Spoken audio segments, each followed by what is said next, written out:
It's not even spelled with an E. It's A-X. That's how you spell his first name. Axe. My father's name was Dan Battler, but they decided that I would be a warrior, so they named me Axe Battler. Axe, without the E.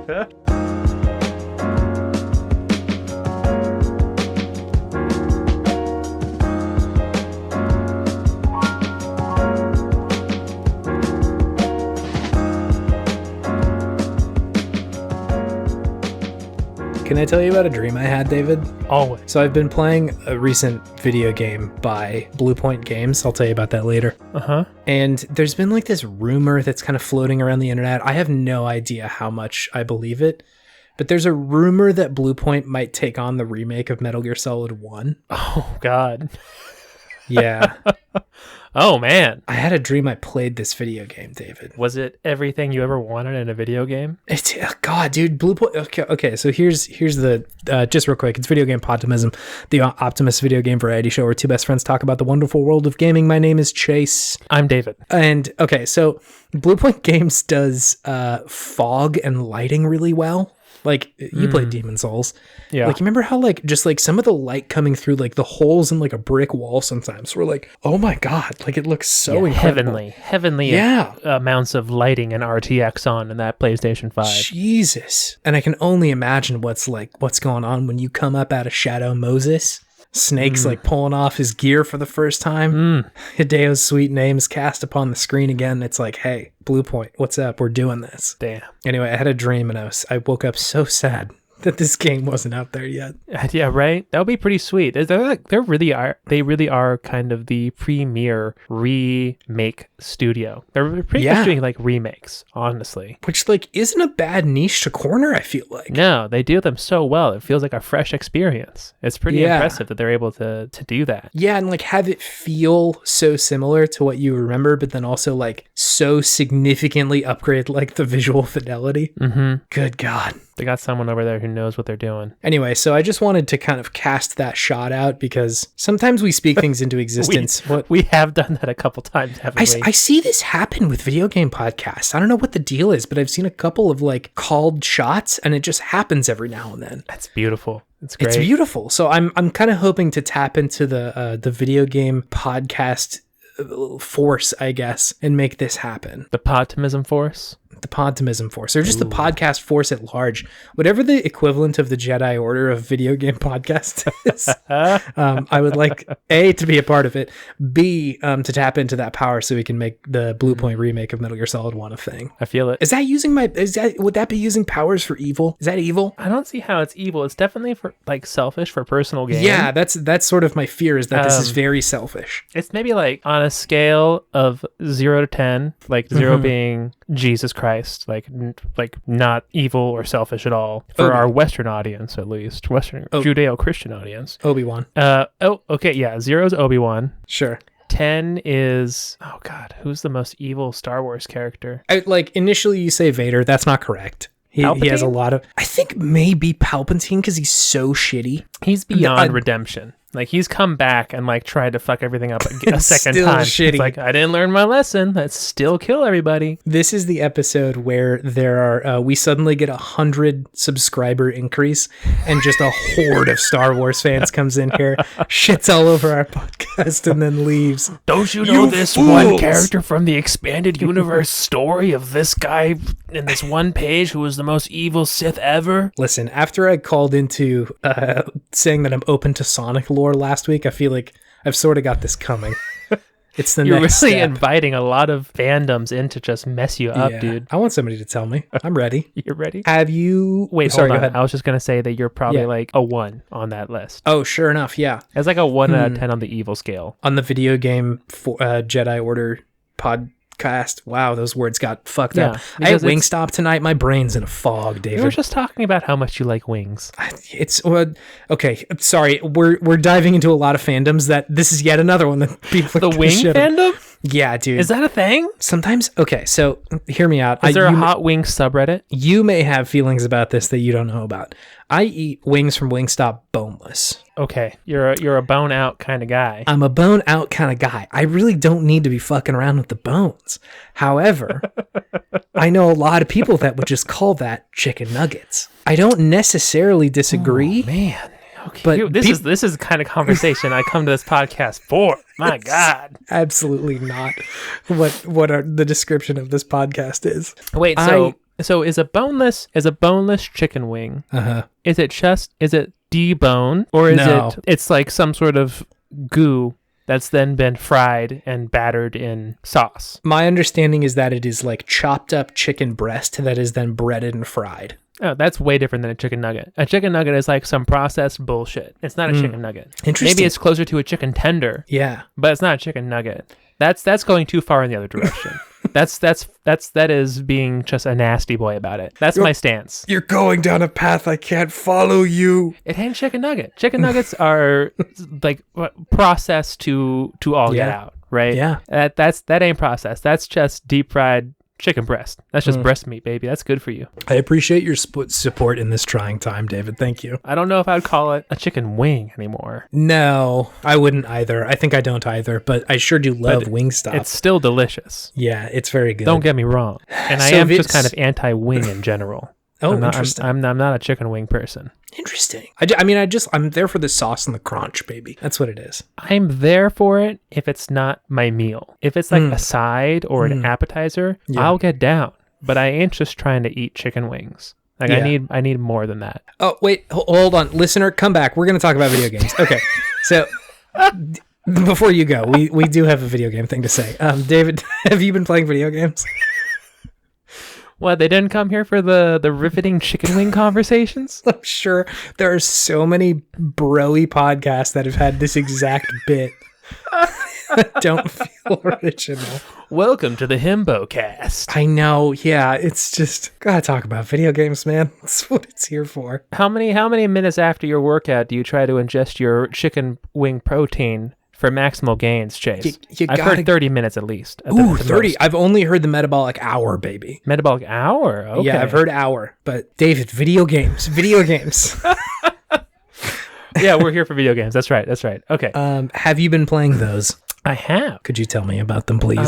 Yeah, my usual Rocket League had a couple good gaming sessions with the bro clan. Are you still good? I'm better. Yeah, you said last time you got an MVP during one of the games you played. So this is what happened. Okay. Let me tell you about my experience with Rocket League recently. Yeah. You know, in Dragon Ball. Yeah, a start of a good metaphor. When Goku comes back. In Dragon Ball.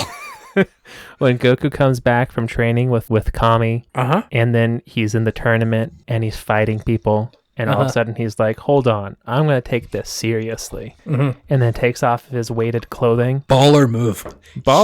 Huge Goku energy. I've realized my settings were so wrong for Rocket League. My sensitivity for steering was all the way to the bottom. Oh, you need higher sensitivity. I've been driving through molasses this whole time, and now I'm just zipping all over the place in my little zippy car. Yeah. It's great. I feel like I just took off my weighted clothes and I can actually do things that I am intending to do in this game, which is great. Can finally fight King Piccolo. I'm finally fighting King Piccolo. Piccolo Jr., technically. Is that who that was in that tournament? Yes, because King Piccolo, Goku fights when he's a child, and then he spits out a big old egg. Yeah. After he kills Krillin dies. That's the first time Krillin dies in Dragon Ball. From Tambourine, I believe it was. Tambourine, King Piccolo's minion. I do trust your Dragon Ball knowledge a little bit more than mine. And then he goes and trains with Kami, because Kami's like, dude, that egg is going to be more powerful than even the last guy you just beat. And that guy almost killed you. Yeah. So he spends like 5 or 6 years training with Kami up there. Yeah. And then goes and fights Piccolo Jr., who is the Piccolo we know. And that's who you beat in Rocket League. That's who I beat in Rocket League. Yeah. Yes, we beat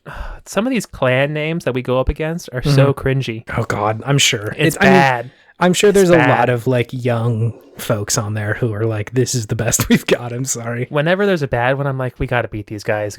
Yeah. We got to do it. Like Mommy Milkers clan, we got to beat them. We got to beat them. Okay, hold on. Yeah, I dropped that really casually, so please ask me a question about it. You're not going to like where to go. Oh. I don't hate Mommy Milkers clan. What? I kind of think that's funny. That's funny, but it's nasty. Oh yeah, absolutely. It's vile. Yeah. Get this out of my video game. I don't want it. Nutbusters. That one was okay. pretty good. Oh, interesting. We're inverted here. Yeah. Nutbusters is like, I don't think it's as bad as Mommy Milkers. I feel like there's a little bit of irony with Mommy Milkers. I feel like Nutbusters, you can kind of read that one pretty straight. I think there is zero irony with Mommy Milkers. Absolutely zero. Nutbusters, they are two sides of the same shit coin. Yeah, that's fair. It's not what I would name my clan. That's absolutely certain. Yeah, we're ahead. Come on, guys, get with the program. But no, I actually started playing a lot better, and we won a lot more games, so it was great. Great. So Rocket League was a success this past week. Yeah, lovely. Very good. I dived back into Brony Hawk a little bit. Yeah, you were playing it a little bit last week as well, I think. Yeah, that's one of the ones that kind of stuck. Nice. Just because it's an easy game just to jump back into and play and get in a quick run, hit a huge combo, and then bail at the last second and lose like a 500,000 point combo, which always feels terrible. But, you gotta fly close to the sun. Risk it for a biscuit. That's what Icarus's tale was about. About hitting a high combo in Tony Hawk's Pro Skater. Trying to do the 900. Remaster. To the 900. So yeah, that's still just a really fun game. Very tight controls. Always just a blast to go back into and just jam a little bit. The other one I've been playing has been Chase. Hades. Oh, no fucking way. Oh, wow. This is a big deal. I always like your reactions when I give you something that you didn't know. Something to playing. Really chew on, dude. Yeah. It was on sale on the Switch. It's $5 off. So I was like, let's do it. It is the perfect platform for Hades. The Switch is. Yeah. No, I was pretty stoked for it. Yeah. That just grabbed me by the throat yesterday. Yeah, dude. I It's played a very it for good like video 6 or 7 hours straight. Yeah. Mallory was just outside gardening. And then she's just like looking in at me every now and then. She's like, oh, he's in the same spot. Same spot. Man, that's a good game. Yeah, it's a really good game. Yeah. I've been fiending for a hack and slash recently. That's it. And this is it. This is the hack and slash. Ooh, yeah, that's a heater. That is a heater right there. And it's pretty impressive because these type of games don't normally kind of engross me. As well as this one has. So you're talking about hack and slashes or roguelikes? Roguelike. Yeah. I'm usually there for a hack and slash, but roguelikes, just like the constant like do it over and over and over again, is usually pretty hard for me to like stay interested. But the controls are just so tight. Yeah, it's incredible. And they feel so good. Each dungeon is like different in a significant way, even when it's like the same enemies. All the different like incentives to use all the different weapons and get through like the first level with all the different weapons, get like the Titan's blood to upgrade things. All the different conversations you can have with people and like the gifts that you can give to them. You always got to pet Cerberus every time, at least a couple times at least, right? So yeah, it's just really well done. Well made game. This is peak video gaming with this one. I'm pretty impressed so far with it. And it was one of those games where it's just like, I just couldn't put it down until Mallory was like, you have to stop. You must. You have to stop. We have a life you must live. And there's a whole entire outside world you haven't even stepped out into today. Yep. Please come with me. You're vaccinated now. You can return to the outside world with ease. Yep. But yeah, just I can't really praise it enough right now. We'll see how I feel when I beat it. Yeah. But right now, I'm definitely in the honeymoon, like this game can do no wrong sort of phase. Yeah. I'm so glad you're playing this fucking video game, David. Hades is so unbelievably good. Yeah. To everything you said, for sure. Like, it twists the rogue-like formulas in such an interesting way that it almost makes the rest of them look shitty by comparison. Oh, no. Like, I know, it's wild, but that's sort of that's the innovation that you hope for, right? Like, totally. Yeah. The controls are incredible. It feels good to play the game every time. Like, it never feels bad. Every time you get an upgrade, you're like, oh, it's fucking over. I got this. These enemies are absolutely fucked. I was about to say, like, the variety of upgrades you can get is pretty staggering. It's substantial. Which makes every run through feels different, because almost every time you're going to have a different permutation of things. Yeah. So it keeps it so fresh. Yeah. It feels incredibly original each run through.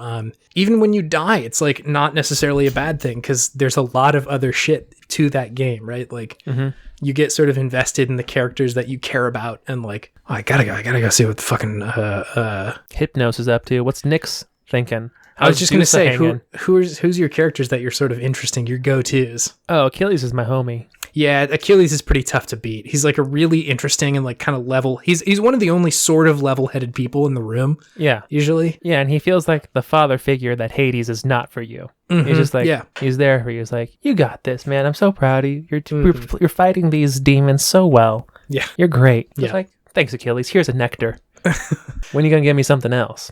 Oh, yeah, it's that part of it's good. The upgrading is good because like you get so much shit each time that it like feels like every upgrade that you do when you return home is like, oh, okay, this is going to be significant. Yeah, and I like the ability to upgrade or like add new things to the rooms. Yeah, absolutely. That's pretty. That's something I haven't seen in this sort of genre before, and I think is pretty important to me wanting to keep playing through it. Yeah, no, it's just another hook, another like retention mechanic that they have in there because some of them are just cosmetic, but some of them are like mechanical differences that will like make a huge difference in how you play the game. Yeah, you get like better upgrade stuff and things like that. So it's pretty significant. Yeah, it's very nice. It's super cool. Yeah, it's a very good video game.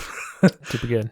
I'm interested to see sort of what your arc is with this one because you like, I don't want to spoil too much, but like the first time you quote unquote beat it is not necessarily the end of the game. So there's a lot left in there. I haven't gotten very far. I've only gotten out of Tartarus. Sure. Yeah, I beat Megara pretty much every time now. Yep. So just trying to gotta beat that. What is it? The like Bone Hydra now. Yep. Bone Hydra. Bone Hydra is ready. Hell yeah. Oh, and I forgot. I played one other thing this past week. Yeah. I beat Ratchet and Clank. Oh, great. Nice. What'd you think? Yeah. What'd you think about the overall sort of game? I thought it was a very solid gaming experience. Very fun. It had some good laughs along the way. Great production value, but also just enough of a skill check mixed in with the just blast them until they die mentality. That was a satisfying playthrough. Yeah. Doesn't reinvent the wheel, but it's a nice wheel, so it's good. Solid, great wheel. Great wheel, bro. Great wheel, bro. Bro. Sorry, that's the second seltzer talking right there. Sick. Okay, great. Good games. Good list of games there. Yeah, I've been gaming this past week. It's good. What about you? What you been playing? Video games. I've been playing some video games. I have really. I've been doing a few of them. I have now beaten Advance Wars Dual Strike, the one for the DS. Chill. The sort of tactics-based video game, tile-based tactics video game. This was a good one. I think I like this one maybe the most. Maybe. It felt the most balanced for sure. Because you played 1 and 2, and then there's Dual Strike. Yeah. Right? This is fucking wild. Again, I went on Wikipedia the other day to like look at this game just to kind of see what was up with it. There's another one for DS that I didn't know about. Was it Dual Strike 2? No, it has a very video game name. Advance Wars Counter-Strike. Days of Ruin is the name of. Oh my god. Supposedly it's like a much darker take on the Advanced Wars series. It sounds like it. Which is sort of a bummer because like the aesthetic of Advanced Wars is very like almost happy-go-lucky for how intense the content can be. Sure. I am interested to play it though because it did get pretty good reviews, but it's a very 2008 looking video game. Oh, man. Yeah. Right in the midst of the housing bubble crisis, huh? Yeah, exactly. Not a lot of Podtimism to go around. Definitely. Anyway, so Dual Strike, it was good. Some wild shit happens toward the end of the video game, like with like the plot. Just some very intense, like, does one man's life killing one man like mean you should save 1 million or whatever, that sort of shit. Oh my god. A little wild and a lot of heavy stuff. There's like clones at some point, which... Whoa! Yeah, there are clones in the other Advanced Wars games, but a little less, maybe not less explicitly. I don't know. They sort of just gloss over the fact that this is possible. There's clones? There's clones, and like you're just supposed to fight other commanders that are clones, which is heavy and weird. Oh god, I forgot about this. One of the clones was like so the man that I'm based off of, is he happy? Does he make other people happy? Oh my God. And then they're like, yeah. And then he just like fades from existence after that. So it's really getting into like some anime shit. It's leaning into the anime a little bit. I have also been playing Persona. Have you beaten it yet? Just about. I have gotten through the Persona 5 part of it. I'm now in the Royal section of the game. Okay. It is good. The last part of the game took so goddamn long. It's so JRPG. Like, they're like, okay, this is the last thing we gotta do. And then it takes like 15 hours to get through that part. 15 hours? Let me say, it's still incredibly enjoyable, but like the last day in game took so long. I was in there for so long. Oh my God. Yeah. Again, it was good. I enjoyed it a lot. So like that's not to say like any sort of shade on it, but I think I'm at like I'm in the first like little bit of Royal, and I think I'm clocked in at like 90 hours right now. I'll probably finish this at like 100 to 110 hours of video game. Damn. It's a lot of video game. That's a big game. Yeah. All that said, I am like, I don't know if you ever do this. I've put so much time into this video game, and I am so now deeply attached to its setting and characters that I'm a little touchy with finishing it. I've been a little reluctant to play it. I've been there. It's just like, I think I can kind of see the ending coming, and I don't know if I want to like do it. I don't know if I want to do it to him. That's fair enough. But I mean, you have Strikers to play after this if you want. If you want to continue the story. It's just, It ain't the same. I'm bad at endings, David. I watch Fellowship a lot because I love the beginning. The last half an hour of Return of the King is so hard. It's so sad. You're such a beautiful soul, Chase Albee. Such a beautiful soul. The endings are so hard for me. I get it. So Hard yeah, to say goodbye. Oh Jesus, dude, that whole section where he's just fucking hugging all the other hobbits. Fuck. Then it gets to Sam. Sam's Tough. like, This is our second week in a row talking about Lord of the Rings. I mean, it's a great film. It's a very good film. So anyway, yeah, I'm playing that game. I can't talk very much about the new parts of it because it is like very spoilery, but there's like sort of a fun twist in the last little bit of the game that I think is compelling enough that definitely makes you want to keep playing. So it's good. It's a good video game. So in my own personal life, I got the second Moderna shot over the weekend. Congratulations. Thank you. Everybody get your shots. Everybody get your shots if you have availability, which I think most of you should at this point, given the timing of when this will come out. And so I decided to pop into a few very like low pressure, easy games. The first of which is, of course, Shadow of the Colossus. Banger. Remake? Blue Point remake, yeah. Have you played that remake yet? No, I haven't. It's pretty fucking good, this video game. I love this game so much. Is my thing here. You just personally, like, you had, I think, bought this for me for one of my birthdays, or I got it for a birthday or something. Yeah. And like, I think we played it that day a lot. I think we got pretty far into the game. Yeah. And so I've like, for whatever reason, that like memory is just like seared into my mind. I remember watching you beat it. Yeah. I remember being shook when aggro.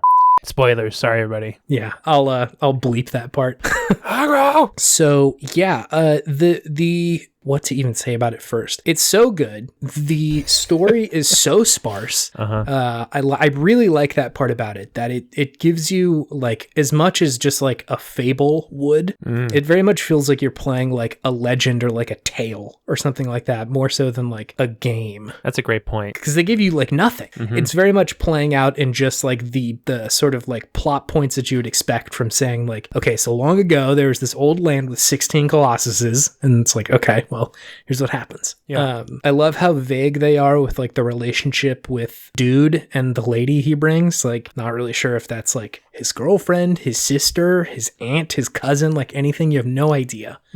And so like that whole part of it's really cool. I like that like the gods that you talk to during the game are just like, go fucking do it, dude. Disembodied voice says, go do a thing. You do it. It's hard for me to exactly judge the original on this, but good fucking God, the remake is just gorgeous. It looks so incredible. That first scene where it's just him on his horse, Like getting just there. going. Yeah. Oh God, with the music and the flute. Oh my God, my guy.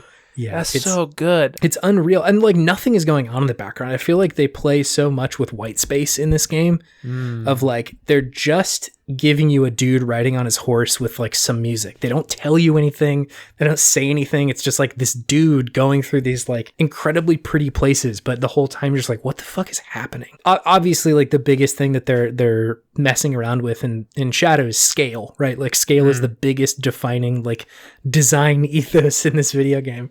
And whether or not that's like the scale of literally the monsters, right? Like that's a pretty easy one to talk about, but like just the scale of the world, the scale of like you and this in this place, the scale of how like sort of disjointed these huge story moments are from like the vast just openness of like riding your horse for 5 minutes to get there. There's no music, there's nothing going on. Just gotta find your way. Yeah. And so like I don't know, I just find all of that really, really cool and interesting, especially back then. Like it was striking to me in whatever, like 2004 or whatever this was, like just how much of a leap it felt like in like the creativity of a video game. Yeah. It's obviously more commonplace now. Like you could find more games like this, but it was so shocking at the time of like, there's really some stuff going on here. It's true. You know, I was just thinking when you said you're playing that you know, people always talk about, oh, why haven't people made a game like Shadow of the Colossus where you fight like 16 bosses? Yeah. Whereas, you know, they don't really make games where you're fighting just 16 big bosses, but they do make a lot of games nowadays where it's quiet, it's like about exploration, it's about very much the setting and the place and letting your mind kind of fill in the gap. And I feel like that's really where its influence lies, is all those type of games that are existing nowadays, like Abzu, like I just played,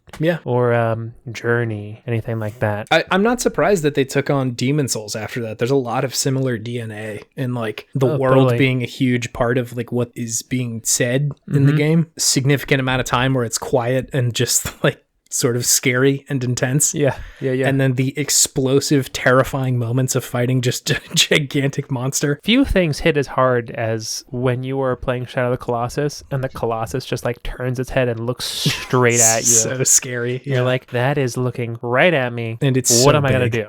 do? Yeah. What do I do now? It was a Thunderbird. I'm not surprised that that huge manta ray fight in Demon Souls was as good as it was. Like, I'm sure they took some lessons from Shadow of like how to communicate scale in a way that's effective and scary.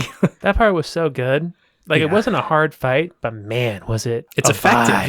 Yeah. Man, was it a vibe. Yeah, it's just an incredible game. Obviously, I guess so quick spoiler for a second. Skip ahead like I don't know 45 seconds to a minute for Shadow of the Colossus. Yeah, for Shadow of the Colossus, because I'm sure there's some people who haven't played this all the way through.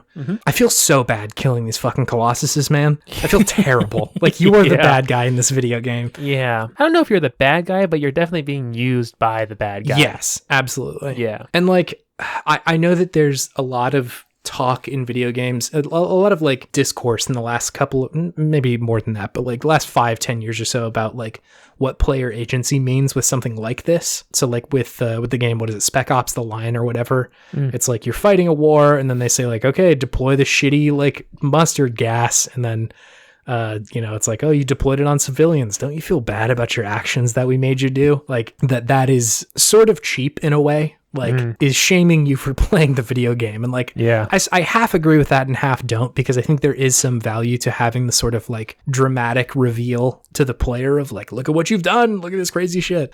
But I think it's still like, at least at the time, I can see some value in doing this just because I hadn't seen this done before. Usually story is something that's told very linearly and very directly to players, especially in video games, rather than like sort of recontextualizing story over time like it does in Shadow. I would be putting my video game sort of criticism hat on the shelf if I didn't mention the controls are so rough, David. It's so frustrating to play this video game sometimes. It really can be. You really feel like just some newbie kid who doesn't know his arms from his legs, honestly. No, dude. Like, I remember playing it at the time being like, ugh, this feels kind of bad sometimes. Yeah. And it like that was 15 years ago. It still feels like I'm just like barely in control of this thing. So here's my big question: do you play with the new controls, or do you have to go back to the old controls? I played modern, whatever the modern updates are. I had to go back to the old ones. Oh, really? The old ones. Sorry, I'm not going to do it because. Well, see, the old ones might be kind of a relevant reference in regards to Shadow of the Colossus. True, yeah. But I had to go back because my brain still remembered how to do all of those inputs, and so I just kept on messing up when I had the modern controls on. Yep. But I feel you for the modern. I wish it was that. It's like, what are sort of the main issues? I think a lot of it has to do with like velocity and camera control. I feel like the camera is very opinionated about where it wants you to be looking at any given point.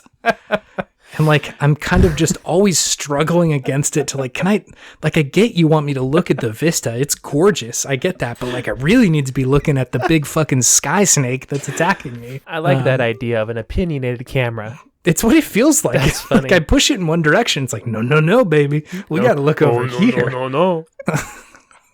Yeah, and like for moments where you're just riding across the plains, it's really cool because it like puts the camera really low and like pans up into the sky, and so you're just in like the corner of the screen riding your horse, which is a great look. It looks incredibly cinematic, and just like, again, playing with scale makes you feel tiny, makes the world feel huge, but like, I gotta see this fucking water turtle, man.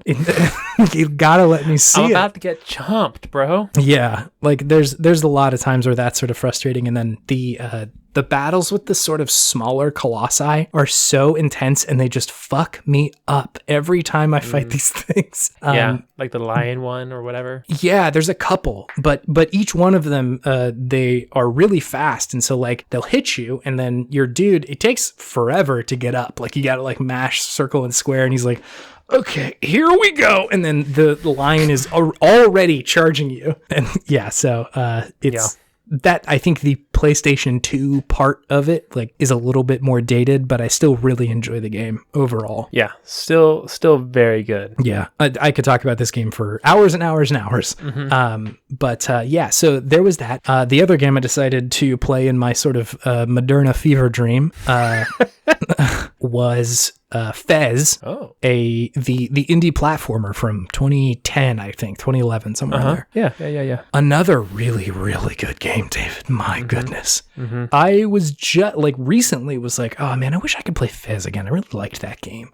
But it hasn't really been out for things that I want, like no platforms that I want to play it on. Yeah. And then there was a Nintendo Indie Direct last week, and they're like, hey, Fez is out on Switch. Fez is back, baby. And I was like, hell yeah, this is the thing. I want to do it. So I downloaded Fez, and I've been playing that again. Another absolutely like mind-bogglingly good video game. Did you play this back when it came out at all? I played a little bit. I never finished it. Sure. It is really good. I really, really like this game. It is excellent. It's an excellent video game. I had not played an indie game like this at the time. Indie game development has really sort of exploded since the early 2010s in ways that I think are really cool. But this being one of the first ones I thought was just like shocking. It was so inventive and so interesting in both the mechanical parts of the video game and then also what it was telling through both the story and the mechanics. Like it's just a very, very cool video game that's sort of wrapped around this like puzzle thing. But my goodness, it's just so cool. It's got such an eerie, scary vibe about it. It is kind of eerie, isn't it? Oh my god, like it sort of pretends to be this cute little game, but like spoilers for like the first like probably 20 minutes of this game, but you as Gomez, the little dude, go up and get this like artifact, this Fez that you get put on your head, which allows you to rotate your perspective from a 2D point of view to a 3D, sort of. It just shifts it from one 2D perspective to another. So if you can imagine looking at a cube from the sides of it, you're turning from one side to another, so you're just shifting the world 90 degrees, which sort of allows you to see like the side of a building or the back of this like tree that you were looking at before, and it snaps to each one of those things. So it's not like you can turn it a little bit, you have to turn it all the way around, all the way or nothing. Yeah, exactly. It's like Captain Toad's Treasure Tracker a little bit. Yeah, like honestly, that's not a bad comparison. It's kind of the where Captain Toad took its DNA a little bit. That's funny. I hadn't put that together before. Mario Fez. The game in the beginning, like has you go get this little fez, and then the game essentially like quote unquote crashes. It like glitches out and sends you back to the home screen, and it like shows you the whole like, here's who it's developed by, here's the title screen again, but everything's just a little fucky again, like there's little glitches in the corners and shit. Something's fucky, Mr. Lee. And it like restarts the game, but you have the fez again, so like clearly it's sort of retained your progress. Sure. And like you as Gomez are sort of just like discovering the world as this like 3D place all of a sudden. And it's like weirdly scary because like there's all the people who you know have lived on this like 2D plane. I'm assuming all of their lives, and like you'll go into a building and one side of it's like okay, but then you like rotate it and the rest of it's just like decrepit because like they can't see that part of the building. Oh no. And so like there's this sort of scary implication of like there's a lot larger of a world out there, and you're just sort of scratching at like the terrifying surface of it. Not to mention the absolute fucking masterclass that the music is in this video game. Sure. Disasterpiece, the artist, made this music and like just absolutely crushed it. Disasterpiece? It was Disasterpiece, yeah. Ooh, the man of chiptune himself. Yeah, and like it's just like an incredible musician overall. I like sort of pegged him as a just a regular old chiptune dude, but he's done so much, and like so much of it's really thoughtful, good, well-made music. This included, in the way that like the music is just so like it conveys the vibe exactly. It's like both very like whimsical and fun in a certain way, but like sort of like breaks into this like minor major dissonant stuff that happens like sort of at the the drop of a hat. Like it'll sort of flow in and out of like being a very nice song into like glitching and being scary. Ooh. in the same way that like the game feels like this act of discovery that is both like terrifying and also very cool. In the same way that like discovering a fourth dimension for us would be like, holy shit, this is cool, but also like I bet there's something scary. I'd be so scared. Yeah, I bet there's Definitely something terrifying, sort of, like interdimensional whale in there that's gonna exactly. Yeah. So it's just fucking phenomenal, and my Moderna brain was like, okay, this is good. It was just fading in and out of existence. Bill Gates approves of this game. Anyway, so the last game that I'm playing. One more. Okay, let's hear it. One more. Yeah, sorry, we're 45 minutes on. I apologize, listeners who are trying to get through this quickly, but this is where we are right now. Lots of video game content. The last game that I'm playing is called Fire Emblem Vision Quest. Vision? You used to like take some peyote on the desert or something? Yeah, it's the only way to unlock it. You have to go to Desert GameStop and do some peyote, and then you'll be able to see the Arizona video games. desert. An old burnt out hippie named, what's a good Doug. burnt out hippie named? Doug? Doug. Old burnt out hippie Doug's the only person who works there. Yep. Wearing a drug rug. Big old dreads. Hasn't bathed in a year. I'm sorry, continue. You're looking for Fire Emblem, my dude? If you ain't looking for it, it's looking for you. Here you go, bud. It'll find you one way or another. No, Vision Quest is what's called a rom-hack, David. Do you know what this is? So they like get into the source code and like fuck some shit up? Essentially, yeah. I wasn't super familiar with what this was, but a ROM hack is essentially where a person will take the source code of a video game and essentially build a different game on top of it or like modify it. So the like process of doing this is actually sort of weird. You have to get a vanilla copy of the ROM and then do like what's called like a source patch, where you apply their like patch of the video game, which will change the code enough that it like keeps the core of the game, but then applies all the other stuff that they made to it, which is this very weird process of being able to play this game, but was able to figure this out. Essentially, it is, there's varying degrees of what like ROM hacks do, but this one, and a lot of Fire Emblem ROM hacks that I've seen are entirely new games. They're like just a totally different thing. Really? Okay. The core of the game is still there, right? Like the tactics fighting part of it and like the main mechanics of Fire Emblem are there, but the characters are entirely different. The story is entirely different. A lot of the weapons work a little bit differently. There's a bunch of new weapons. The classes are like similar, but they have little twists on them. There are mechanics from like newer Fire Emblem games that weren't around in the Game Boy that they've added, which I thought was really fascinating. That's cool. Yeah. And so it's like just an entirely different thing. I am both having a really great time because I love Fire Emblem. So like the core of the game can't go wrong by me, but also absolutely fascinated by this kind of game. Yeah. Because I feel like it's just so rare for you to be able to like engage with a game's work like this so directly.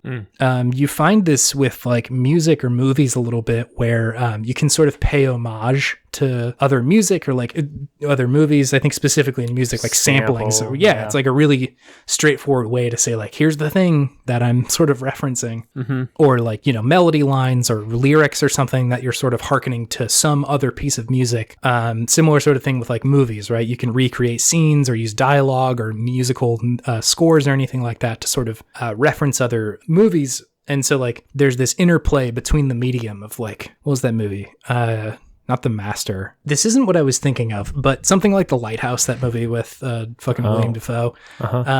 And how it's like hearkening back to like black and white movies and shit like that. Like you're kind of playing with what's already there. But it just doesn't happen as much with video games. You get games that are like of a similar style or like maybe make reference to other mechanics, but it's really rare for you to find games that are literally like referencing other games or using mechanics from other games and shit like that. Outside of like literally Hideo, like he does this a lot. I was about to say, the only one that comes to mind is in MGS4 when you go back to Shadow Moses and it's all pixelated and stuff. There's a part of this in Death Stranding too, where like I'll try not to spoil it, but there's like a section where you literally have like a fighting game like back and forth, where there's like literally health bars on upper left and right corners. Really? Yeah, and that's like funny. It's almost cheesy, but like in weird ways is kind of effective in sort of like establishing what the scene is about. Anyway, so in that way, it's sort of like a lot closer to like a cover of a song or like sampling a bit of music when you use the core of a Fire Emblem game and then just build something else on top of that. Yeah. And so for that reason, it's like really, really interesting to me to see like what they change and what they keep, right? The mechanics are really similar. The fighting is really similar, but the story is something that like, although the writing can be a little clunky, like because the person who developed the game, who did a lot of the art for the game, is also doing the writing. So like it's not going to be the kind of quality that you would expect from like a 100-person team or something. Sure. But the story that they're telling is something that I haven't seen in a Fire Emblem game before. The characters are people who I haven't seen in Fire Emblem games before. The sort of twists on it and the classes are really interesting. Their take on like difficulty is interesting because like I think somebody who goes and seeks out a Fire Emblem rom-hack is probably a little bit more experienced with the series. A little bit more of an intense of a real gamer.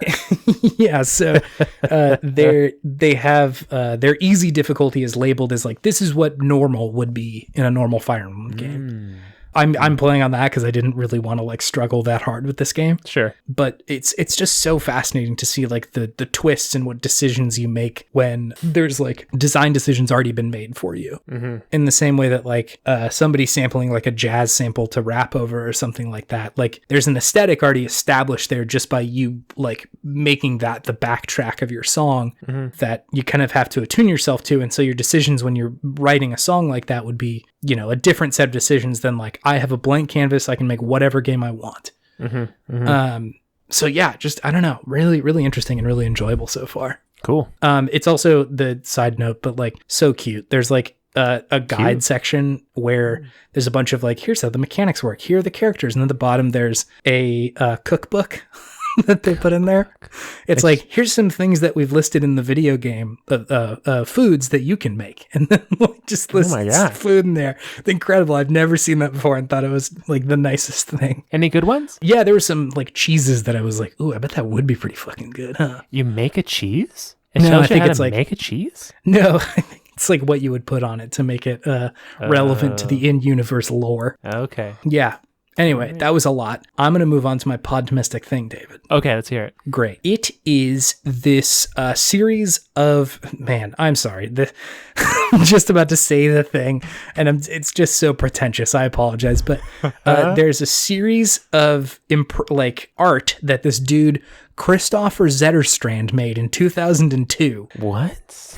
It is, I saw this on Twitter. I don't know. I need to look up who showed it, but it is this series of art pieces that this dude did. And it is paintings of Counter-Strike maps, but from the perspective of like when you've died and you're just sort of like floating through the level. You're like the spectator ghost or whatever. Yeah. And so like the walls aren't clipping correctly. It is this so surreal like paintings because when you're playing, you're like, oh, walls are fucked up. I need to go like get a better perspective on this. But this dude like painted these pieces intentionally to like look abstract and like I don't know, just like otherworldly. Wow. He had mentioned about them that it's like attempting to like be kind of like paintings of spirit worlds and shit like that, like sure, purgatory and shit, which makes sense. The guy makes a lot more sense, especially under the context of Counter-Strike, where like you're dead in these situations, right? So like I don't know, I just like kind of fell down the rabbit hole on this dude's pieces the other day and was like, oh, this is fucking cool. I rarely see art made about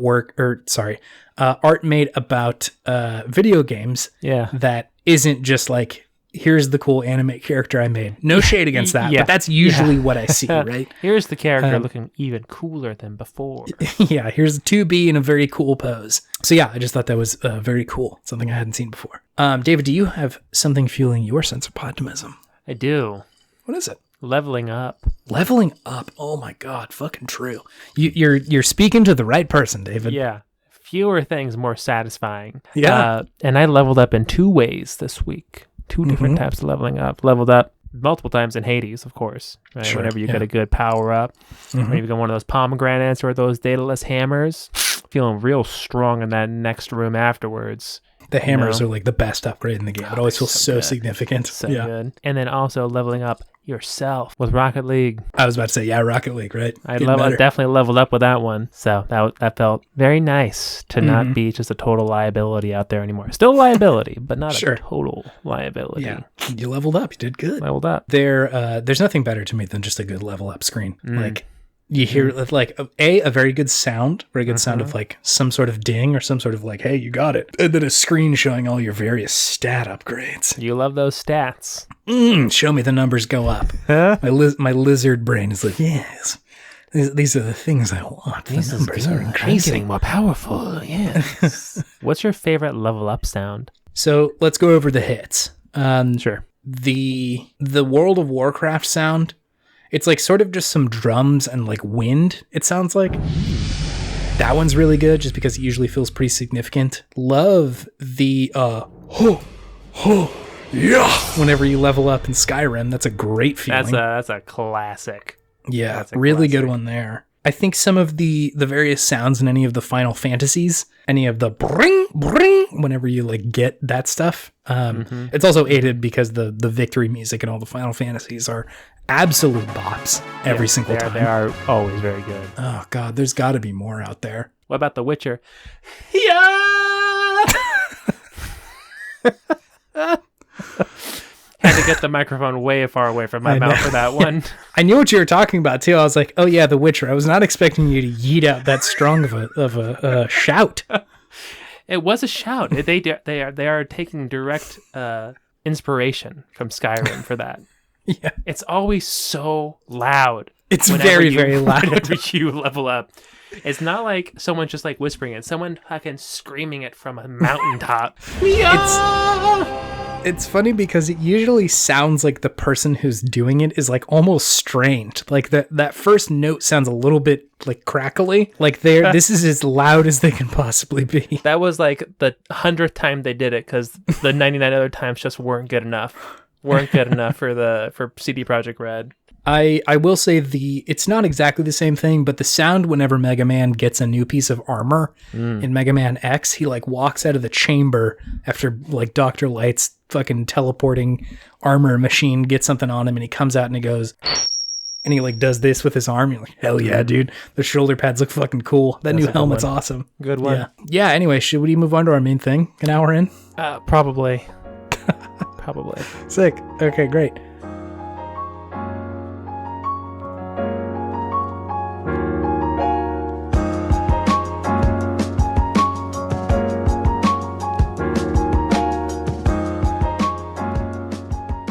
So we had to round out Genesis lineup. We just had to do it. Sure did. We had a swing and a whiff with Earthworm Jim, dumpster of a man. Straight and canceled. we had to do Buck Bumble last week, which was a joy. But we had the pleasure to. We had the pleasure. No, absolutely. To it was Buck Bumble. It was a very good video game, so that was a good one. But we did want to finish it out strong with a strong video game called Golden Axe. Golden Axe. We're doing Good Games, the segment of video game Podtimism, where we talk about the okayest and at this point just good video games of yesteryear, and we gush all the things that we love about them. We just want to praise these video games, and this is how we do it in the audio format. This is how we do it. So we wanted to do that for Golden Axe, but before we get too far into it, David, may I hit you with a few hot stats? Hit me. It would be my pleasure. Hot stats. Hot stats. So this game came out in 1989. It was released, I think, in like May in the arcade, and then like later in the year in for Genesis. Came out for a lot of systems, but the Genesis is certainly the one where I played it the most. Same. It was developed by Sega, who you probably know. There's probably some video games that you've played by Sega, who have invited us into their dark world to do their bidding for the old ones. Oh, is that Sonic again? Yeah, it's Sonic. But so Moby Games, the place where I get the information for this segment, they listed that this was developed by Team Shinobi. I had a hard time finding a lot of information about that, but I think, if I've sort of gleaned the correct information, is that means it was developed and designed by Makoto Uchida and his team of people, because he was responsible for a bunch of good video games, very Genesis-era video games, namely Shinobi, being the first one there. Team Shinobi, yeah. Altered Beast. Oh, he did Altered Beast. He did. I could see that. It's a similar DNA, yeah. Yeah. And then Shadow Dancer, Alien Storm, and Golden Axe. Wow. He did a bunch of games after that, but those are sort of the ones that stood Pumping off the page there. So, of Golden Axe, I have a review from the outlet Video Game. 4 weeks in a row. 1 whole month of Video Game. Unfortunately enough, it is not Video Games, the outlet. It is Video Game. Hey. And there's also a... Wait, really? Yeah.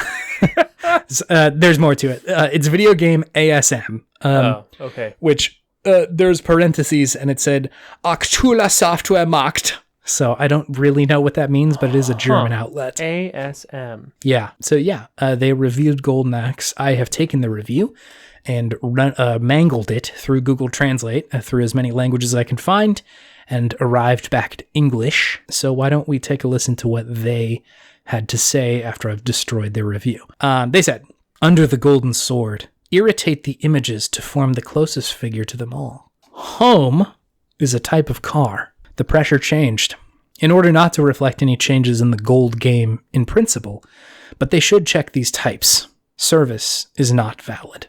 80 out of 100. That might be the most confusing one we've had. Home is a car. In quotes. Home is in quotes. I don't really know what that means contextually. Quotes. Yeah. So yeah, sometimes these things produce a certain amount of like poetry-like art.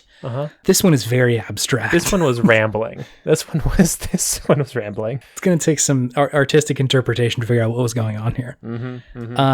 Anyway, David, do you want to tell me what this video game is? What the fuck is a Golden Axe? Golden Axe is a side-scrolling beat 'em up hack and slash type of game with like a medieval fantasy setting. Yes. You can choose from a couple different characters. 3 of them. 3 of them. You got the big burly man. Yep. The scantily clad woman, which was very in vogue for the time. Sure. Unfortunately. I mean, the dude was also scantily clad, but the dude was actually more scantily clad. You're right. He's just wearing a Speedo, isn't he? Yeah, it ain't much. Contextually, it's still a lot more. It's less threatening of an aura, I feel like. But the lady was also scantily clad, which is it's some toxic masculinity. You know what it is. And then the dwarf. Yes, the dwarf, who is very clad in all sorts of clothing, the most clad of them all. Truly, they do have names. Do you want to know the names of these characters? Because they're absolutely incredible. Names. Yeah, let's hear them. Which one do you want to hear first? Give me the man. He has potentially the best name. It's up for contention. Okay. His name is Axe Battler. Axe Battler. Oh my god. He doesn't even use an axe. No, he doesn't. He's got heck? a sword. That's Axe Battler. Axe. First name Axe, last name Battler. Battler. It's not even spelled with an E. It's AX. That's how you spell his first name. Axe. My father's name was Dan Battler, but they decided that I would be a warrior, so they named me Axe Battler. Axe. Without the E. I don't have time for silent E's. Yeah. The other names are the lady is Tyrus Flare, which is very cool. That's a cool name. Sounds like an X-Man. It does. And the dwarf is named Gilius Thunderhead, which is Gilius Thunderhead? Thunderhead, which is in strong contention for coolest Thunderhead. For coolest name. I'm not really sure which one's better. Hold on. Is it Under or Thunder? Thunderhead. Gilius Thunderhead. That's better than Axe Battler, I think. Yeah. That's because the Gilius Thunderhead's like an actual name. Axe Battler is just like It's just what unreal, somebody yeah. does. That's a profession. I'm an Axe Battler. He was raised by wolves. This is just what people call him. Axe Battler. So yeah, are there any other mechanics about this game? You can ride creatures. You can. Big old like wyverns, lizards that breathe fire Yes. and things. You get power-ups. There's magic. You can There is do magic. attacks. Yep. But your standard attack is, a sword or an axe swing. You can jump and hit people at the same time. Yep. There's some depth to the side scrolling. So it's not just straight across. You can go up and down a little bit as well. Not super far, but far enough. You have to kind of make use of it to fight all your enemies. I think that's all of it from what I know. There's like levels in this. Yeah, there's different levels you go to, of course. Yeah. Standard In the video same game sort of stuff. way that like the side-scrolling beat 'em ups do. Mm-hmm. Yeah, I think that's it. It's a pretty straightforward game. Yeah. Great. Well, do you wanna heave some praise on this video game? Yeah, let's do it. Okay, so what do I love about Golden Axe? A bunch of stuff. It really nails the weird fucking absurdity of the late 70s, early 80s, like sword and sorcery movies. Totally.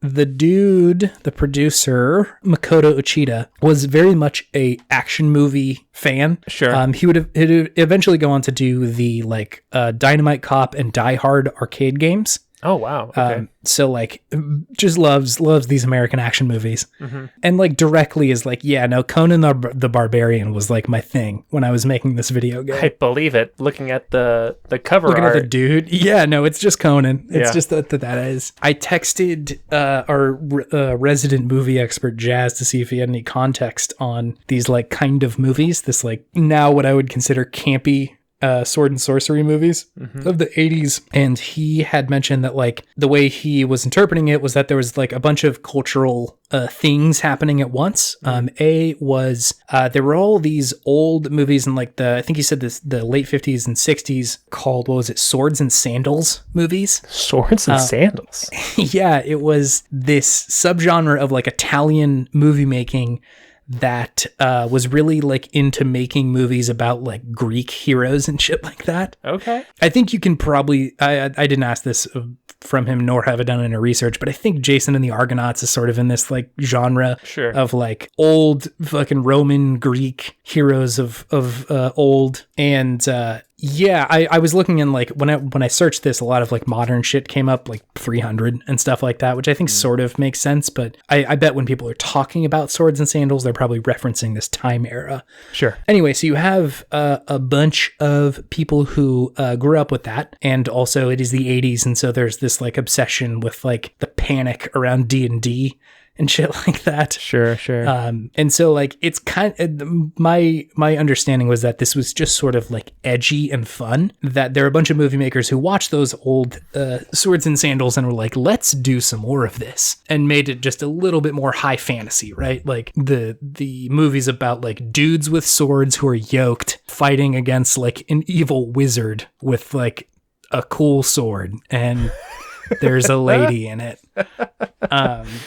You got a movie right there, baby. So Jazz sent me a couple of covers for movies. Actually, let me pull these up so I can show you as well. That he said are pretty much just alternate Golden Axe covers. One of them was Beastmaster. He's like, this could be the cover of Golden Axe. I was like, yeah, sure enough. Pretty like much. it's the same fucking thing. Big yoked blonde dude, a lady, something else, a big monster in the background, and a sword. Well, there's a panther, there's an eagle in the background. That's pretty cool.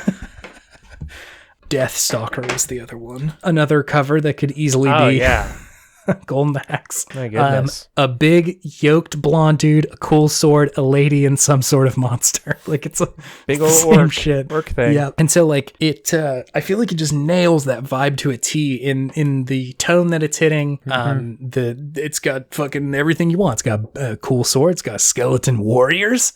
You're fighting a boss named Death Adder. That's true. Death Adder. He's waging a war on the small folk.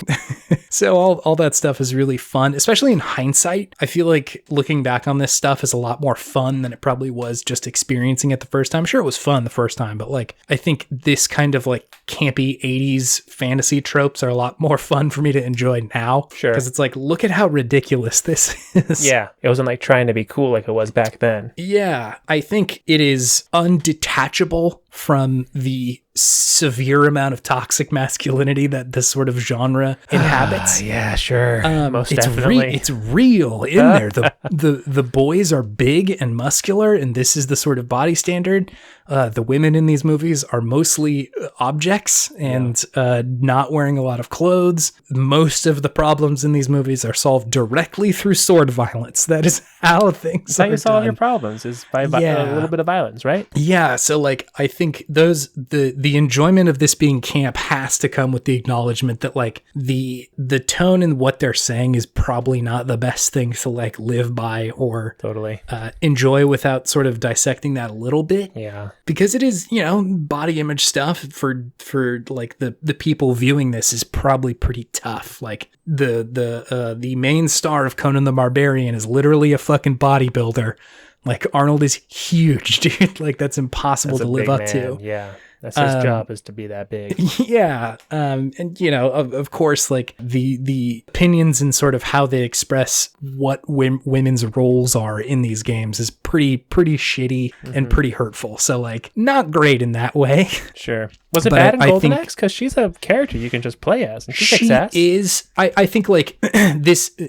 I would need more explanation. Is essentially my issue, right? Fair. Like, if this is who she is, like power to you, man. But I think this is sort of the standard, right? Like if she was a character who had decided like I am at my strongest when I am not wearing very much clothes, I guess. Sure. But like that wasn't the discourse, right? Like it was, we want to make sure you can see her fucking thighs in this video game. Put her in essentially a bikini. Here we go. And so like I just know that the intent there was not any sort of like good intention. Letting you play as a female character, I guess a point for that, but about 100 negative for all the other stuff. Fair. So there's still a lot of work to be done around like how women are portrayed in video games in general now, but it was a whole thing back then. But it's essentially what I'm trying to say is like there's a lot of stuff to criticize here, but there's a lot of camp that I can also find enjoyable around this stuff because it is, it's dumb fucking fun. I think that like this was influenced by movies a lot, and I think like if you're a fan of that kind of movie, good God, does this game do it? This is everything for you. So yeah, just big boys with swords fighting skeletons, man.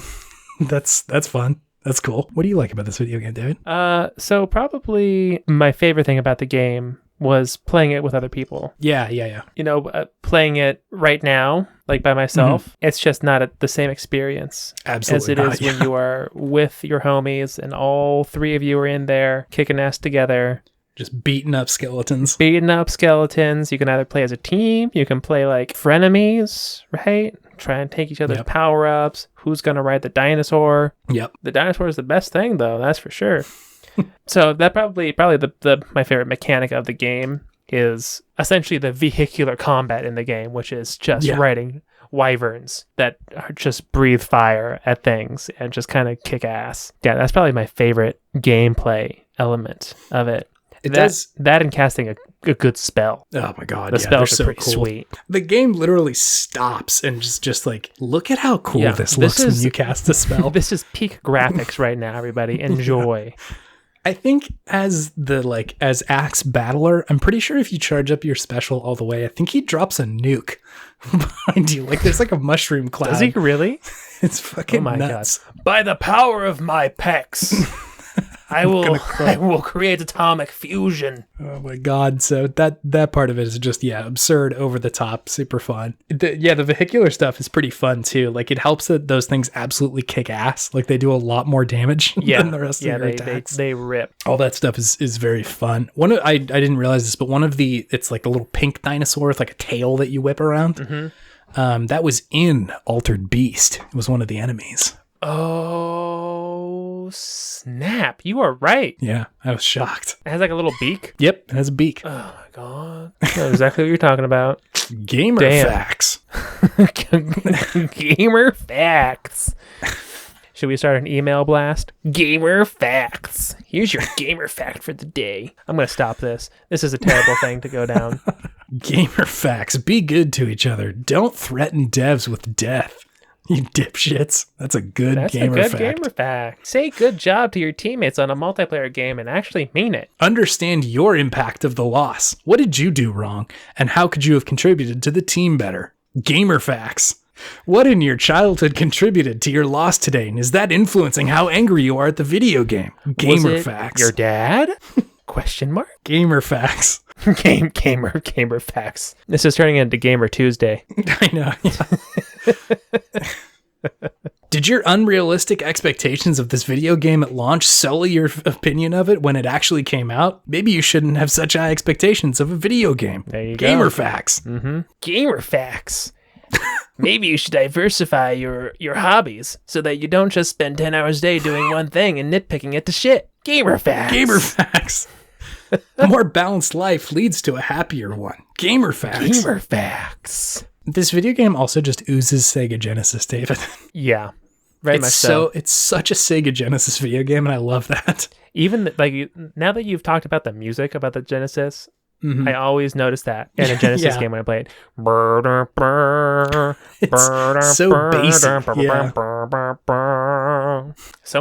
So much good bass to all of it. I sort of balk at almost saying this opinion, but the music in Golden Axe is like fine. It's not anything revolutionary. No, no, it's pretty basic. I listened to the whole thing and I'm like, yeah, it's music, like it's video game music. I like it. It matches the tone, but at no point was I like, oh, Golden Axe, dude. Yeah, the music. I was never like, damn, they just killed that. Wasn't like a Mega Man or a Zelda or anything like that. It was just like, oh, that's good. Yeah, it's fight music. It's Golden Axe music. Yeah, got stuck in my head a little bit, but it wasn't like an earworm like some games. Like Hades with its damn gent music, just unreal. Killing me every time. Did you know the dude who does the music in Hades is also the dude who voices Zagreus? Really? Yeah, same guy. Oh my, I feel that energy. I love how they all speak in hushed tones. It's so nice. Yeah, no one's yelling, no one's screaming. They're just like, hey, what's up? It's the underworld. Come back to be beaten again, Zag. It's so intense. It's very subdued, but it almost makes it like more intense in a way because people are just saying all these things very nonchalantly. Like, you died again. I'm gonna rip you from limb to limb next time you try to do it. I know. I love the relationship that Zag and Megara have.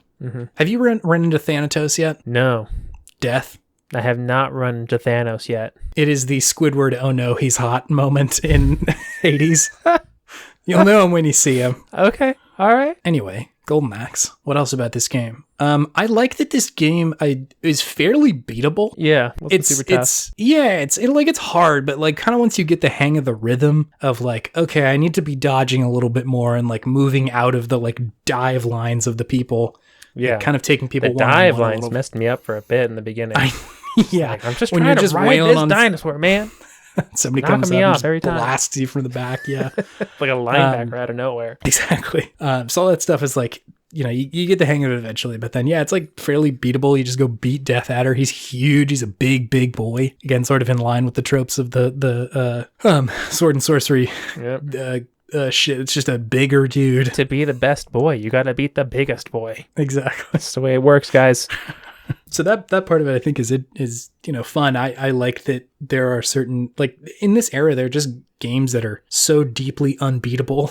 Like this wasn't necessarily one of them. It was just trying to be a good time. Yeah, good and time it was with the homies. Cool. Do you have anything else that you need to say about Golden Axe? Best played with a friend. Absolutely. Yeah, I think the co-op is unmissable if you're going to play this game. Yeah, I think that That's probably true of a lot of these kind of games. Like Teenage Mutant or Turtles in Time is a lot better with a friend. Is that sequel? Am I gonna be able to play it like online? Could we get the Stank Squad going on that? I have to assume that that's an online sort of thing. Like, it's very much a co-op game. So I've got to imagine. Nothing else to say about Golden Axe? Good game. Good game. Good game. Best enjoyed with friends.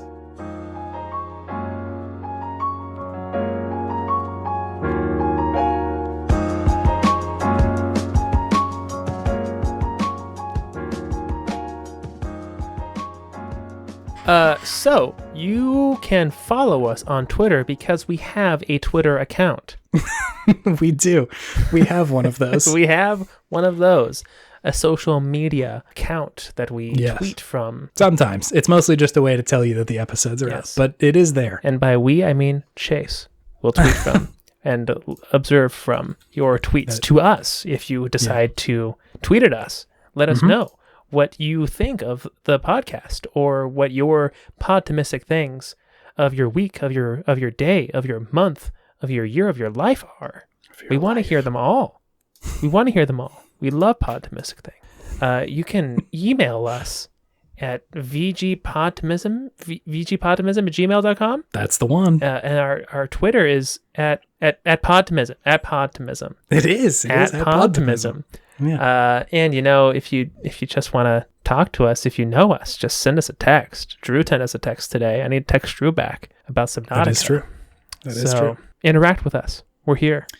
We're here. Oh, and you can also, if you want to help us out, that is, review our podcast. Leave us a score. Rate us on a scale of 0 to 5. Whatever you feel is the correct score for our podcast and ourselves as human beings. As humans, rate me. Rate me as a man or anything else that you decide to rate me as. It really helps out our podcast if you do that. You could do it on Apple Podcasts or whatever you're using to listen to the podcast. You could just scream it out your window too. We count those. I will count that in my heart for sure. Yeah. It's not going to show up on Apple Podcasts, but we do take those. We take those, baby. We take those. That ain't Falco. That ain't Falco. Happy feet. Happy feet is one of my favorite things. All right, Chase, do you have any video game wisdom for us this week? I do, but before we do that, let me just say thanks to our listeners. Yeah, thanks, guys. Thank you for being here. Thanks, everybody. For spending your preciously earned ear minutes, your God-given ear minutes. Yeah, very, very happy that people listen to it because we love making it. So it's great that somebody's interested in us talking about Golden Axe for an hour and a half. This is a long one. Surprisingly long cast. Yeah, it's like not that late right now, but I feel just like sweaty and exhausted from this. So, thank you dearly. Do I have any gaming wisdom? I think I do. Sometimes a dark wizard is going to come maraud your village. Sometimes that happens.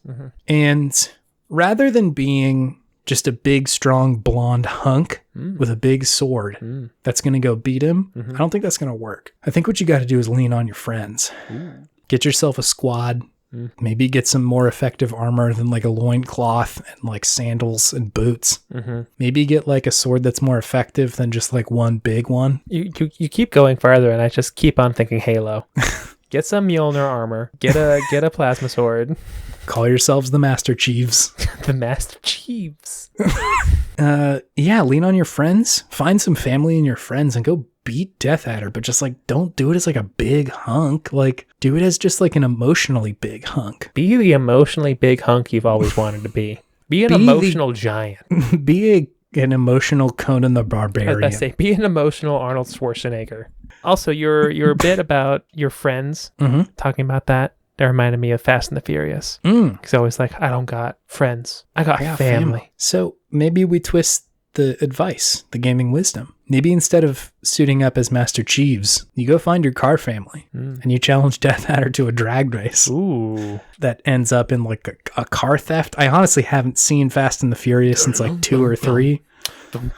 I don't know that they ever used Yin Yang Twins as the intro to their... I'm just doing Need for Speed Underground now. All right, so maybe the gaming wisdom is just play Need for Speed Underground, because goddamn. So, anywho, if Death Adder rolls up to your town, just play Need for Speed Underground. It'll work itself out. He'll know what to do. He'll know what to do.